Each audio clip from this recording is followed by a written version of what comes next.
اعوذ باللہ من الشیطان الرجیم نحمده ونصلي على رسوله الكريم اما بعد فاعوذ باللہ من الشیطان الرجیم بسم اللہ الرحمن الرحیم.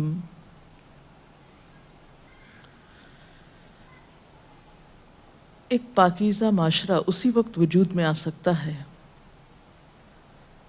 جب خاندانی نظام مضبوط ہو، اور خاندانی نظام کی مضبوطی کا انحصار شوہر اور بیوی کے باہمی تعلقات پر ہوتا ہے. دونوں کے درمیان جب تک باہم موافقت نہ ہو، دونوں ایک دوسرے کے حقوق کا خیال نہ رکھیں، اس وقت تک خاندان کے اندر خوشی، راحت، سکون پیدا نہیں ہو سکتا. تو آئیے ہم دیکھتے ہیں کہ اسلام شوہر اور بیوی کو ایک دوسرے کے حقوق کی ادائیگی کے لیے کیا حکم دیتا ہے. سب سے پہلے شوہر کی ذمہ داریوں پہ بات کریں گے اور عورت کے حقوق پر. قرآن پاک میں اللہ سبحانہ وتعالی نے شوہر اور بیوی دونوں کو ایک دوسرے کا لباس بتایا ہے.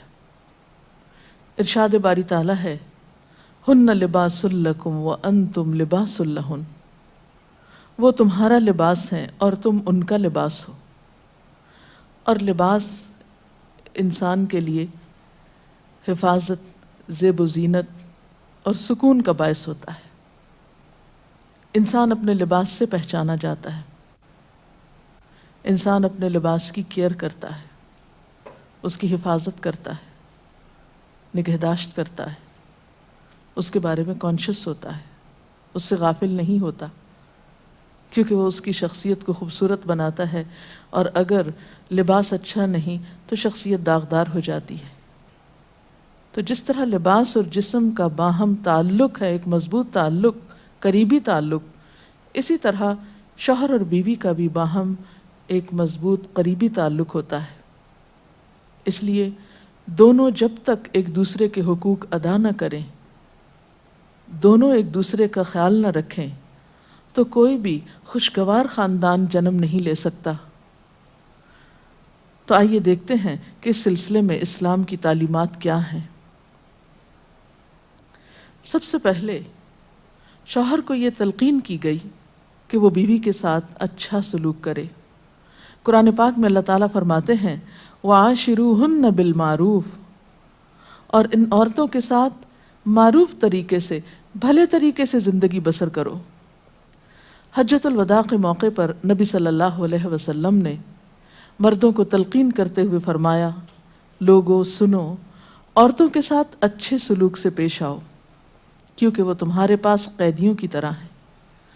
تمہیں ان کے ساتھ سختی کرنے کا کوئی حق نہیں سوائے اس صورت کے جب ان کی طرف سے کھلی ہوئی نافرمانی سامنے آئے. اسی طرح آپ نے اپنے اس خطبے میں یہ بھی فرمایا کہ دیکھو سنو، تمہارے کچھ حقوق تمہاری بیویوں پر ہیں اور تمہاری بیویوں کے کچھ حقوق تم پر ہیں. تمہارا حق ان پر یہ ہے کہ وہ تمہارے بستروں کو ان لوگوں سے نہ روندوائیں جن کو تم ناپسند کرتے ہو، اور تمہارے گھروں میں ایسے لوگوں کو نہ آنے دیں جن کا آنا تمہیں ناگوار ہو. اور سنو، ان کا تم پر یہ حق ہے کہ تم انہیں اچھا کھلاؤ اور اچھا پہناؤ. اسی طرح اسلام شوہر کو یہ حکم بھی دیتا ہے کہ وہ بیوی کے ساتھ خوش گمان رہے. اور اگر دیکھا جائے تو انسانی گمان اور انسانی سوچ انسان کے عمل کی بنیاد بنتی. آپ کسی کے ساتھ بھی اچھا سلوک اسی وقت کر سکتے ہیں جب آپ اس کے بارے میں حسن ظن رکھتے ہوں، اس کے بارے میں اچھی سوچ رکھتے ہوں، اس کے لیے برا نہ چاہتے ہوں. اسی لیے ہم دیکھتے ہیں کہ قرآن پاک میں اللہ سبحانہ وتعالیٰ تنقین فرماتے ہیں کہ فَإِن كَرِهْتُمُوهُنَّ فَعَسَىٰ أَن تَكْرَهُوا شَيْئًا وَيَجْعَلَ اللَّهُ فِيهِ خَيْرًا كَثِيرًا، کہ اگر وہ تمہیں کسی وجہ سے ناپسند بھی ہوں تو ہو سکتا ہے کہ ایک چیز تمہیں پسند نہ ہو، مگر اللہ تعالیٰ نے اسی میں تمہارے لیے بہت کچھ بھلائی بنا رکھی ہو. اس مفہوم کو آپ صلی اللہ علیہ وسلم نے ایک حدیث میں یوں بیان کیا ہے کہ کوئی مومن اپنی مومنہ بیوی سے نفرت نہ کرے، اگر بیوی کی کوئی عادت اس کو پسند نہیں تو ہو سکتا ہے کوئی دوسری خصلت اس کو پسند آ جائے۔ اسی طرح بیوی کے ساتھ عفو درگزر کی روش اختیار کرنے کا بھی حکم دیا گیا ہے، کیونکہ گھر میں 100 معاملات ایسے ہو سکتے ہیں جن میں دونوں کو ایک دوسرے سے اختلاف ہو، یا ایک دوسرے کی کوئی بات ناپسند ہو، یا ایک دوسرے کی طرف سے کچھ زیادتی ہو۔ تو ایسی صورت میں جب تک معاف کرنے کی روش پر عمل نہ کیا جائے بہتری نہیں ہو سکتی، کیونکہ انسان تو خطا کا پتلا ہے، غلطی تو اس سے ہوگی۔ اس لیے قرآن پاک میں خاص طور پر اہل ایمان کو حکم ہے، یا ایھا الذین آمنوا ان من ازواجکم و اولادکم عدوا لکم، اے لوگو جو ایمان لائے ہو، تمہاری بعض بیویاں اور اولاد تمہارے دشمن ہو سکتے ہیں، فاحذروہم، ان سے محتاط رہو، وَإِن تَعْفُوا وَتَصْفَحُوا وَتَغْفِرُوا فَإِنَّ اللَّهَ غَفُورٌ رَحِيمٌ، پھر اگر تم معاف کر دو، بخش دو، عفو درگزر سے کام لو، تو بے شک اللہ تعالیٰ بھی غفور الرحیم ہے۔ معاف کرنے کے لیے یہاں پر 3 الفاظ ایک جگہ پر استعمال ہوئے ہیں، تعفو، تصفحو، تغفرو۔ اس سے آپ اندازہ لگا سکتے ہیں کہ کس قدر تاکید ہے معاف کرنے کی، اور ایک اچھا گھرانہ معاف کیے بغیر ایک دوسرے کو وجود میں آ ہی نہیں سکتا۔ نبی صلی اللہ علیہ وسلم نے خاص طور پر عورت کے ساتھ اچھے سلوک کی تلقین کرتے ہوئے فرمایا، عورتوں کے ساتھ اچھا سلوک کرو، عورت پسلی سے پیدا کی گئی ہے، اور پسلیوں میں سب سے زیادہ اوپر کا حصہ ٹیڑھا ہے، اس کو سیدھا کرو گے تو ٹوٹ جائے گی، چھوڑ دو گے تو ٹیڑھی رہے گی، بس عورتوں کے ساتھ اچھا سلوک کرو۔ بعض اوقات یہ سمجھا جاتا ہے کہ اس میں شاید عورتوں کی توہین کی گئی، نہیں، اس میں عورت کی فطرت کو بتایا گیا ہے کہ اس کے اندر ایک خاص طرح کے جذبات اللہ تعالیٰ نے پیدا کیے ہیں۔ مرد عموماً زیادہ عقل سے کام لیتے ہیں، جبکہ عورت جذبات سے کام لیتی ہے، تو مرد اپنی سوچ کے مطابق عورت سے معاملہ نہ کرے، بلکہ عورت کی پوزیشن کو دیکھتے ہوئے، اس کے جذبات کو دیکھتے ہوئے اس سے معاملہ کرے اور حسن سلوک کرے، تو خاندانی زندگی زیادہ خوشگوار ہو سکتی ہے۔ پھر اسی طرح بیوی کے ساتھ خوش اخلاقی کا برتاؤ کرنے کا حکم دیا گیا۔ آپ صلی اللہ علیہ وسلم نے فرمایا، کامل ایمان والے مومن وہ ہیں جو اپنے اخلاق میں سب سے اچھے ہیں، اور تم میں سب سے اچھے لوگ وہ ہیں جو اپنی بیویوں کے حق میں سب سے اچھے ہیں۔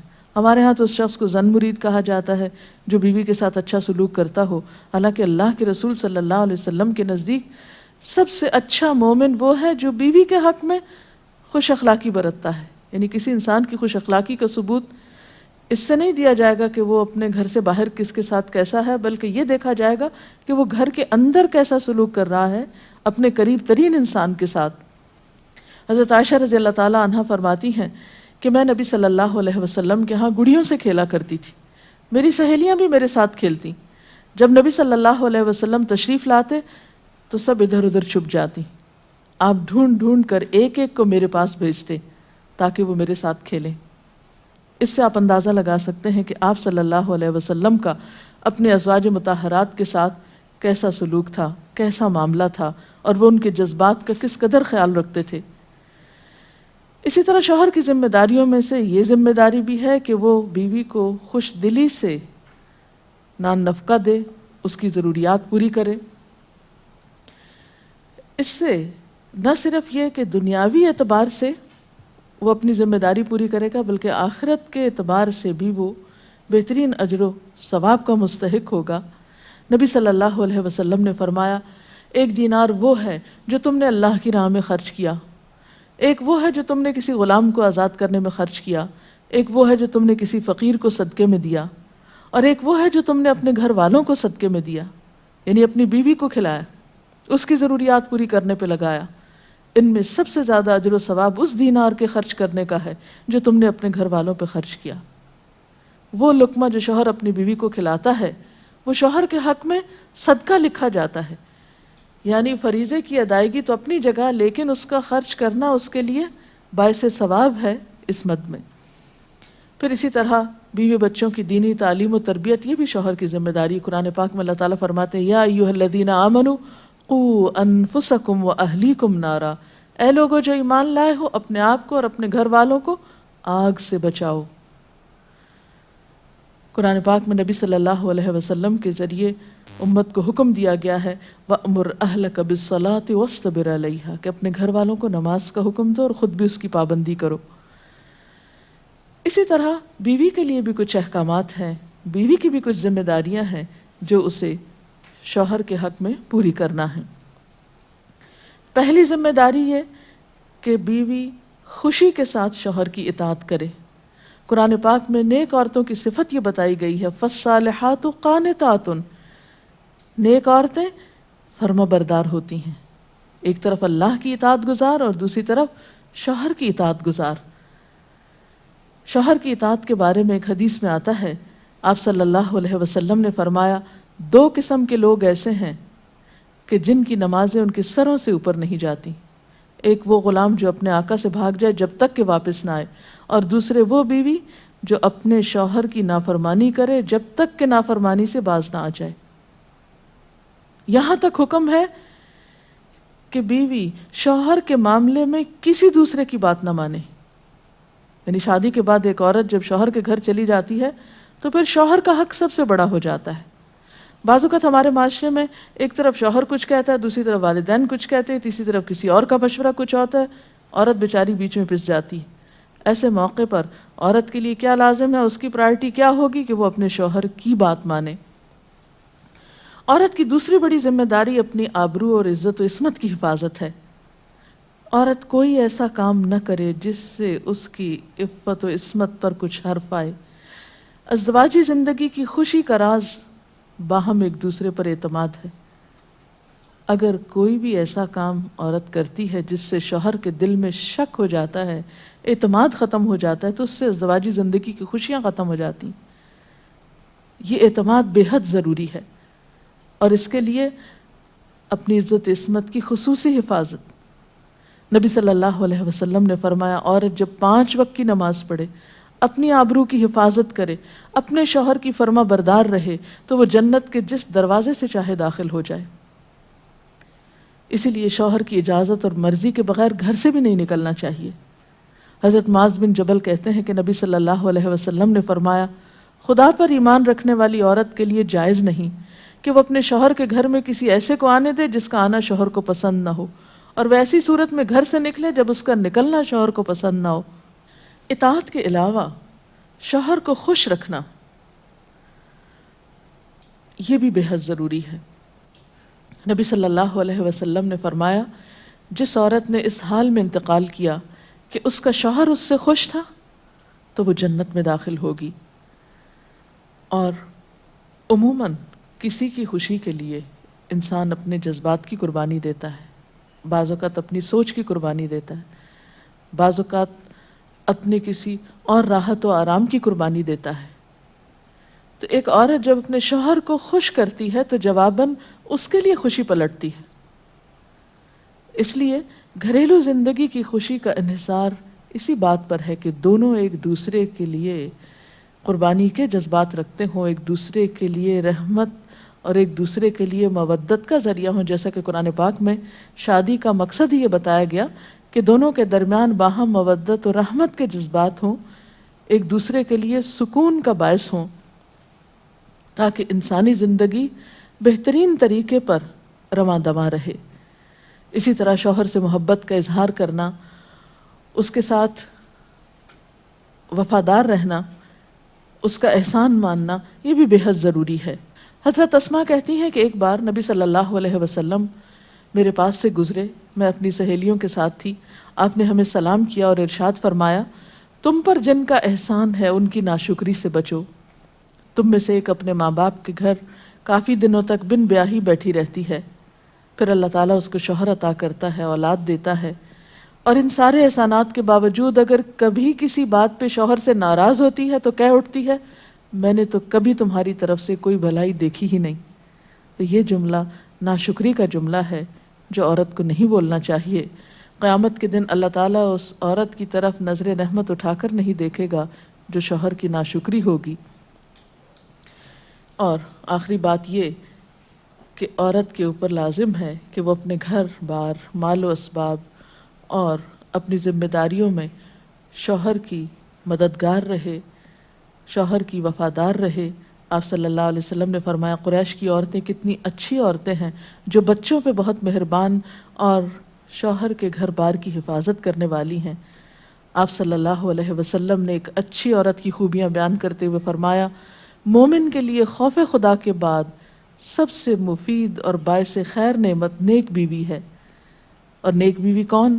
جب وہ شوہر اسے کسی کام کے لیے کہے تو خوشی سے کر دے، جب اس پہ نگاہ ڈالے تو اسے خوش کر دے، جب اس کے بھروسے پہ قسم کھائے تو وہ اس کی قسم پوری کر دے، جب وہ کہیں چلا جائے تو اس کے پیچھے اپنی عزت و آبرو کی حفاظت کرے، اور شوہر کے مال و اسباب کی اور ان سب چیزوں کی نگرانی میں شوہر کی خیر خواہ اور وفادار رہے، اور اس کے ساتھ ساتھ اپنی صفائی، زیبائش اور سلیقہ مندی کا بھی ثبوت دے۔ اس سلسلے میں اگر آپ کے ذہن میں مزید کچھ سوالات ہوں تو آپ کر سکتے ہیں۔ اگر والدین اور شوہر دونوں میں سے کسی ایک کی بات ماننے کا جیسے وقت ہو تو پھر کس کی بات پہلے مانی جائے گی؟ شادی کے بعد شوہر کی بات ماننا زیادہ ضروری ہے بنسبت کسی اور کے، کیونکہ واضح طور پر آتا ہے کہ عورت شوہر کے معاملے میں کسی دوسرے کی بات نہ مانے۔ اگر شوہر کوئی ایسا حکم دے جو کہ شریعت کے خلاف ہو تو کیا اس کا حکم ماننا چاہیے؟ شریعت دین کے خلاف؟ یہ تو ایک اصول ہے، لا طاعۃ لمخلوق فی معصیۃ الخالق، کہ کسی مخلوق کی یعنی کسی انسان کی اطاعت جائز ہی نہیں جہاں اللہ کی نافرمانی ہو رہی ہو۔ یہ تو ایک واضح اور طے شدہ بات ہے، اس لیے جہاں اطاعت کی بات ہوگی وہ معروف میں ہوگی، نیکی اور بھلائی کے کاموں میں ہوگی، شر میں اور برائی میں نہیں ہوگی۔ اگر کسی کا شوہر ناراض اس کا انتقال ہو جائے، وہ ناراض ہو اس کا انتقال ہو جائے، ایسی بیوی کیا کرے؟ بعد میں شوہر کے لیے دعا مغفرت کرے، اس کی طرف سے صدقہ خیرات کرے تو انشاءاللہ اللہ تعالیٰ معاف کرنے والا ہے۔ ڈاکٹر صاحبہ، اگر ایک پارٹنر اپنے حقوق، اپنے فرائض پورے کرتا ہے لیکن دوسرا جو ہے وہ نہیں کر رہا، تو اس صورت میں پھر کیا رویہ ہونا چاہیے؟ اس میں یہ کہ حسن سلوک کے ساتھ دوسرے شخص کو توجہ دلانی چاہیے کہ وہ اپنے حقوق پورے کرے، کیونکہ تالی دونوں ہاتھوں سے بجتی ہے۔ ایک شخص کب تک اچھا سلوک کر سکتا ہے اگر دوسری طرف سے اچھا سلوک نہ ہو؟ لیکن یہ یاد رکھیے کہ انسان بد اخلاقی کے ساتھ نہ کسی کا دل جیت سکتا ہے، زور زبردستی کے ساتھ کسی سے اپنے حقوق نہیں منوا سکتا۔ وقتی طور پہ ہو سکتا ہے کہ پریشرائز ہو جائے، لیکن کسی کے دل میں اپنی جگہ نفرت یا سختی سے نہیں بنائی جا سکتی، محبت کے ساتھ ہی بنتی ہے۔ اس لیے صبر سے کام لینا چاہیے، اس معاملے میں جلد بازی نہیں کرنی چاہیے، اور دوسرے کو اپنے اخلاق کے ساتھ درست کرنے کی کوشش کرنی چاہیے، کیونکہ شوہر اور بیوی کا باہم تعلق جو ہے وہ بنیادی طور پر ہے ہی محبت کا تعلق۔ اگر شوہر دینی تعلیم کو اہمیت نہیں دیتا لیکن بیوی اسے حاصل کرنا چاہتی ہے تو ایسے میں بیوی کو کیا کرنا چاہیے؟ اب دیکھیے کہ دین کی تعلیم تو یہی ہے کہ طلب العلم فریضۃ علی کل مسلم، علم حاصل کرنا ہر مسلمان پر فرض ہے۔ اس میں جیسے مرد کا حق ہے علم حاصل کرنے کا، ایسا ہی عورت کا بھی حق ہے، کیونکہ علم کے بغیر تو زندگی اندھیر ہے، نہ انسان دنیا میں صحیح طور پر زندگی بسر کرتا ہے اور آخرت میں بھی وہ کیسے حساب کتاب دے سکتا ہے جب اس کو پتہ ہی نہیں کہ اس کی ذمہ داریاں کیا ہیں، اسے کیا کرنا چاہیے اور کیا نہیں کرنا چاہیے۔ تو اس لیے اسلام نے ایسے معاملے میں عورت کو حق دیا ہے کہ وہ اپنا حق لے سکتی ہے، یعنی اگر شوہر نہیں بھی راضی تو وہ دینی علم حاصل کر سکتی ہے جس پر اس کی دنیا اور آخرت کی فلاح کا انحصار ہے۔ اگر شوہر دوسری شادی کرنا چاہے اور اپنی پہلی بیوی سے اجازت لینا کیا اس پہ فرض ہے؟ نہیں، فرض نہیں۔ السلام علیکم میڈم جو نان-نفقے کا ذکر کیا ہے نا کہ ذمہ داری شوہر پہ ہے، تو وہ جی ہاں، کس حد تک ذمہ دار ہے، مطلب کہاں تک دے سکتا ہے؟ کوئی لمٹ ہے اس کی کہ اتنا کماتا ہے تو اتنا دے سکتا ہے؟ نہیں، اصل میں اس میں کوئی حساب کتاب تو نہیں کیا گیا، ہر ایک کو اس کی حیثیت کے مطابق دینا ہوتا ہے۔ جو وسعت والا ہے وہ زیادہ خرچ کرے گا، جو کم حیثیت والا ہے وہ اپنی حیثیت کے مطابق کرے گا، لیکن بنیادی ضروریات بیوی بچوں کی پورا کرنا شوہر کی ذمہ داری ہے، جس میں تعلیم، رہائش، خوراک، لباس، دوا، علاج، معالجہ، یہ سب شوہر کی ذمہ داری۔ ڈاکٹر صاحب آپ نے کہا کہ یہ باہم اعتماد کا رشتہ ہے میاں بیوی کا. میاں تو بیوی پہ اعتماد کرتا ہے، اگر بیوی کو اس پہ نہیں اعتماد ہے کہ وہ کچھ چھپاتا ہے یا کچھ نہیں بتاتا ہے، تو بیوی کو کہاں تک اجازت ہے کہ وہ اس بات کو کریدے، اس سے پوچھے؟ میرا خیال ہے کہ بعض اوقات معاملات کریدنے سے اور زیادہ خراب ہوتے ہیں، اور بعض اوقات انسان بلا وجہ کسی وہم کا شکار ہوتا ہے، شیطان وسوسے ڈالتا ہے اور انسان کو غمگین اور پریشان رکھتا ہے.